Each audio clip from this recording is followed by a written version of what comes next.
Nawet leży tam jeden zapach, 7, o którym Wam nie powiem, ale go pierwotnie tu wybrałam.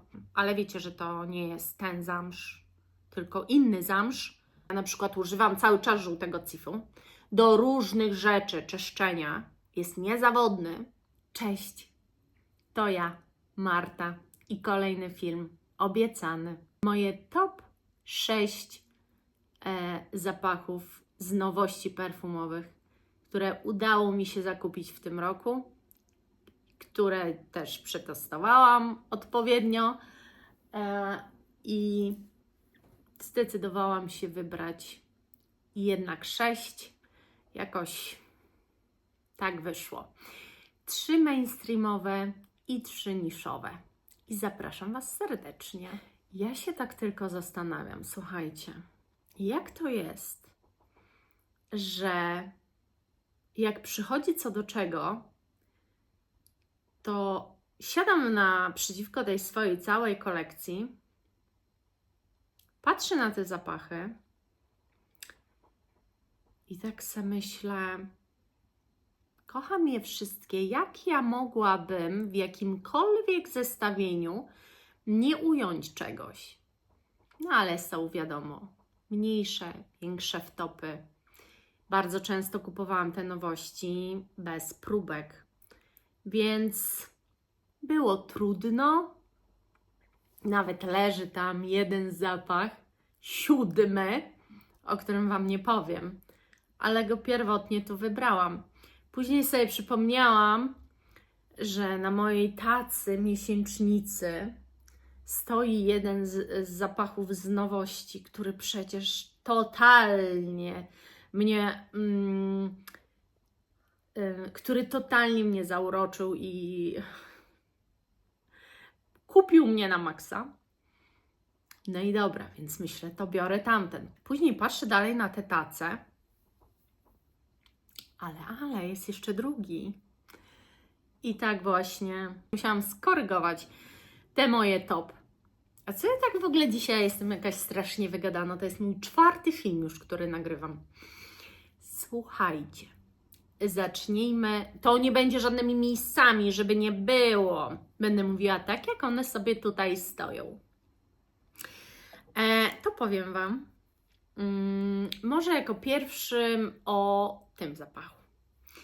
To jest Astrofil Stella Mont Santal. No, jak ten zapach mi przypadł do gustu, ja po prostu kocham drzewo sandałowe. Ono jest tu przepysznie podane, bo w taki sposób słodkawy. A kolejną rzeczą, jaką kocham w tym zapachu, jest jego intensywność i projekcja. Ponieważ jest to dosyć otulający zapach, to nosi się go wybornie. Z tego co wiem, tu są jakieś ryżowe aspekty, które chyba właśnie one dodają tej słodyczy, ale też słuchajcie, w jakiejś formie przestrzenności. Bo to jest dziwna sprawa z tym zapachem. To jest zapach, który jak wąchacie, to w pierwszym uderzeniu macie te drzewo sandałowe, takie wręcz jedwabiste. Ale zaraz w drugim Waszym wdechu jest jakby takie coś papierowego, bardzo przestrzennego. No, ten zapach moim zdaniem ma kilka twarzy, ale jedną najważniejszą, najpiękniejszą, drzewa sandałowego. Ma niesamowitą moc, nosi się po prostu cudownie, ja kocham tę woń i wiem, że też Wy, którzy kupiliście odlewkę, też mi pisaliście, że no, ten zapach jest po prostu śliczny. Ten zapach jest po prostu śliczny. Jest po prostu wciągający. Jest to zapach, który chce się wąchać, z którym się człowiek bardzo dobrze czuje, który może ktoś powiedzieć, że nie jest turboinnowacyjny, ale to jest moje top 6 w końcu i dla mnie jest innowacyjny. Bo mimo, że mam Santal Austral od Matiere Premier, tu widzę dosyć dużą różnicę. Tam jednak czuć irys, a tu właśnie coś takiego, może właśnie ryżowego, coś innego. I bardzo mi się ten zapach podoba. Kolejny zapach tak na zmianę. Jeden niszowy, jeden mainstreamowy. To z mainstreamu muszę Wam powiedzieć o tym zapachu. Ferragamo Fiamma. Domyślaliście się, nie? Myślę, że się domyślaliście, że w tym zestawieniu będzie Ferragamo Fiamma. Chciałabym bardzo docenić ten zapach, dlatego że najważniejsze, co musi być w takim zestawieniu, to zapachy, które się bardzo dobrze pamięta. Ten zapach kupiłam prawie na początku roku, niby dawno, a tak naprawdę chwilę temu. I ja ciągle wiem, jak on pachnie, jakie ma parametry, co mi daje, jak się w nim czuję. Wiecie, to jest najważniejsze. Takie zapachy powinny być w topkach. Właśnie zapachy, które bardzo dobrze pamiętamy, które nie wychodzą nam z nosa, z głowy, a jak musimy sobie przypominać, a jak musimy pryskać i patrzeć, a jak to pachnie, to nie do końca jest to taki zapach, który moim zdaniem w topce powinien być. Zależy jeszcze jakiej topce. No, w mojej topce znajdują się tylko zapachy, które jestem w stanie bardzo dobrze opisać. I ten zapach to ja Wam opiszę w nocy o północy, moi kochani. Tak, bo jak wiemy, otwiera się to cudowną gruszką.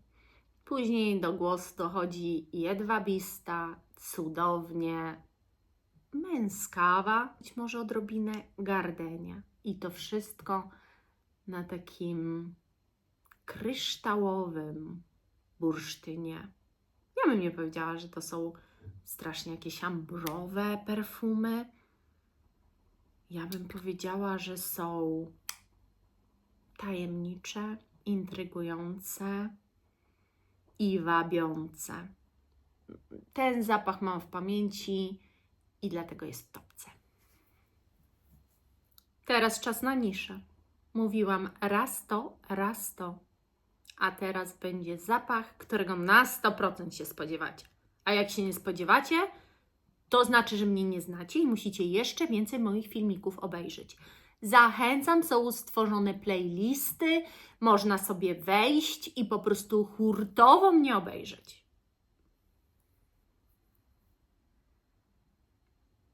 No ale czy ktoś się zastanawiał i ma wątpliwości, czy ja muszę coś tłumaczyć?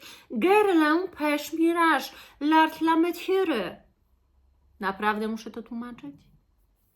Najpiękniejszy, najcudowniejszy zapach zamszu i brzoskwini. I w nocy o północy, jak mnie zapytacie, to Wam wyśpiewam, czym to pachnie. Ta brzoskwinia jest jaka? Soczysta. A ten zamsz jest jaki? Damski. I wyczuwalny. Nawet moja przyjaciółka mówi, że tu czuć zamsz. Jak ktoś nie czuje tu zamszu, to ja nie wiem, po prostu nie wie, jak zamsz może pachnie. Albo nie wiem. W każdym razie to jest idealne połączenie. Dlaczego? Po pierwsze, z czym Wam się kojarzy brzoskwinia? Brzoskwinia ma meszek. Nektarynka nie, ale brzoskwinia ma na skórze meszek. Więc to jest jakby taka soczysta brzoskwinia z tym swoim zamszem. Ale wiecie, że to nie jest ten zamsz, tylko inny zamsz. Ale ogólnie wyobraźnia działa. Wiecie, jak jest. Poza tym zapach jest przezabawny, w sensie po prostu taki daje odbiór. Przezabawny, bardzo pozytywny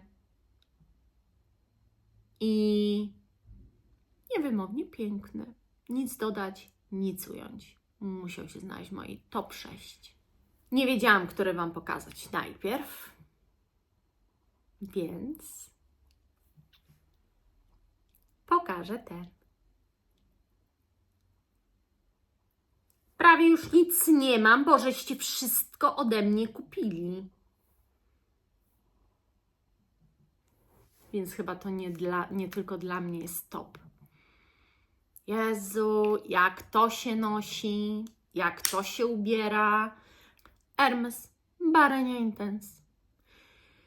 To jest przecudowny zapach, który jest paczulowy, jest bardzo skórzany.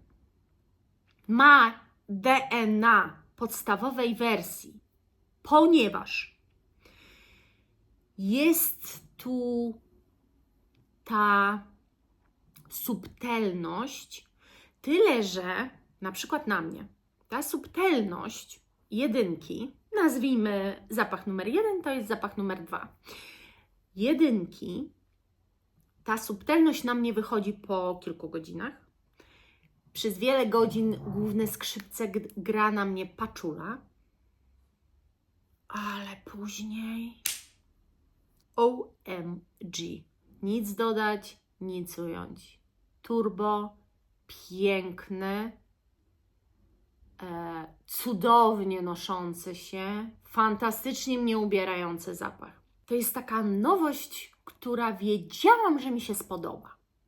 Jak weszła tylko Barenia wersja Intense, pierwsza moja myśl była, ja ten zapach kupię w sporej pojemności, ponieważ on na 100% zawróci mi w głowie, bo będzie intensywniejszy od wersji pierwszej, a że wersja pierwsza bardzo mi się podobała, a wolałabym, żeby troszkę bardziej projektowała, no to mam w wersji drugiej.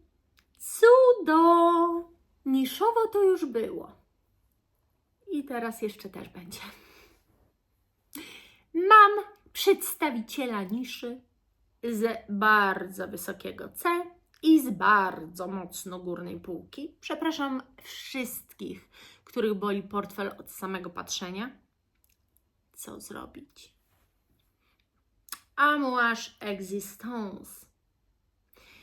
Nie wiem, jak to Wam powiedzieć, ale ten zapach musi być w topce, bo jest zaskakujący, inny, bardzo przyjemny, sensualny, wyjątkowy, kobiecy. No, on jest jak powiew świeżości wśród wszystkich nudnych zapachów. On jest jak rozwarcie skrzydeł i wylot w nieznane. Te metafory są coraz gorsze. Z każdą minutą tego filmiku metafory są coraz gorsze. Muszę nad nimi popracować. Ten zapach to po prostu mistrz projekcji, trwałości i tego, jak ewoluuje na skórze. A to, jak się zmienia, szokuje Was z każdą godziną, nie minutą. Tak szybko się nie zmienia. Fantastyczny. Nie żałuję nawet jednej brudnej złotówki, którą na niego wydałam. Dlaczego brudnej? Bo pieniądze zawsze są brudne. Te internetowe niby nie. No ale jak już fizycznie macie gotówkę, to na ogół jest tak ufajdana, że masakra. O czym ja w ogóle teraz mówię? Ja pierdziu, co się ze mną stało? To chyba dlatego, że to jest 4. filmik, który nagrywam i trochę mi odpala coś. Czy odwala coś. Jak zwał, taki zawał. Przechodzimy do następnego. Można by powiedzieć, ostatni będą pierwszymi. Mainstreamowe cudo powstało na 100-lecie tego zapachu. Mam Wam go pokazywać? Przecież Wy już wiecie, o czym mówię. Ukradkiem pokazuję Wam ten cudowny flakonik. Po pierwsze, flakony Shalimara robią takie wrażenie, że serio szok. Po drugie,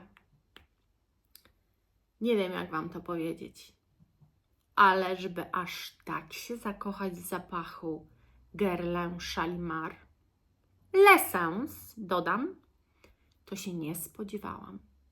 No dobra, instynkt mi mówił, że ten zapach będzie fenomenalny i wyjątkowy. Tak, instynkt. Intuicja podpowiadała, że ten zapach jest wart posiadania. Ceny? Trzeba poczekać. Ja kupiłam w stosunkowo dobrej cenie, ale pierwotna cena nie do przejścia. Pudrowość, waniliowość, kobiecość i DNA szalimarowskie. Gdzieś tam w oddali wyczuwam tę mydlaność. Jak to mówi Sylwia, z perfumy z innej beczki. Ona czuje żółty cif. Wiesz, ten żółty cif też ma jakąś formę mydlaności w sobie. Ja na przykład używam cały czas żółtego cifu do różnych rzeczy, czyszczenia. Jest niezawodny. Z domu wyniosłam. W sensie nie ten egzemplarz akurat który używam, ale naleciałość, że cif jest do wszystkiego. W każdym razie zwał to cifem żółtym, czy mydlanością, czy po prostu DNA szalimarowskim i wszyscy wiedzą, o co chodzi, to jest tylko tło. A pierwsze skrzypce, wybitna kompozycja, waniliowo-pudrowa, aksamitna, kobieca. I wiecie, co Wam powiem? To był mój pierwszy wybór, żeby nałożyć na chrzciny. No, to o czymś świadczy, mając tyle zapachów, pomyślałam o tym. To było moje top 6. Miał być top 5, ale jest top 6. Nie dyskutujmy już więcej na ten temat. Piękne, niesamowite wypusty, bardzo inteligentnie zrobione, wspaniałe. Oczywiście subiektywnie. A Wy podzielcie się swoim top 5, albo top 3, albo top 1 zapachów, tylko kochani, z tego roku wypusty, a nie jakieś tam ogólne topki. Ogólne topki to jeszcze przyjdzie czas. Będziemy się rankingować przez cały grudzień. Przynajmniej taki mam plan. A co z tego wyjdzie? Nie wiem. Life to life. Rządzi się swoimi prawami. Buzieczki, kochani. Pozdrawiam Was najserdeczniej, jak umiem. Pamiętajcie o tym, żeby wspierać osoby, które lubicie. Więc jak mnie lubicie, to wesprzyjcie. Dobrym słowem w komentarzu, łapką w górę. Tych łapek w dół nie za bardzo lubię, więc jak możecie, to nie klikajcie. I oczywiście podbicie. Jeżeli jeszcze Wam starczyło tych podbić, no bo ten film idzie w czwartek, to nie wiem, czy jeszcze tam coś macie, żeby mi podbić. Ale jakby coś, to się polecam. I dzięki. I buziaczki. I przepraszam za mój dzisiejszy humor. A jak czwarty film się nagrywa, to tak właśnie jest. Takie mogą być situation. Trzeba być na to gotowym. Żegnam się już. Idę odpoczywać. Pa!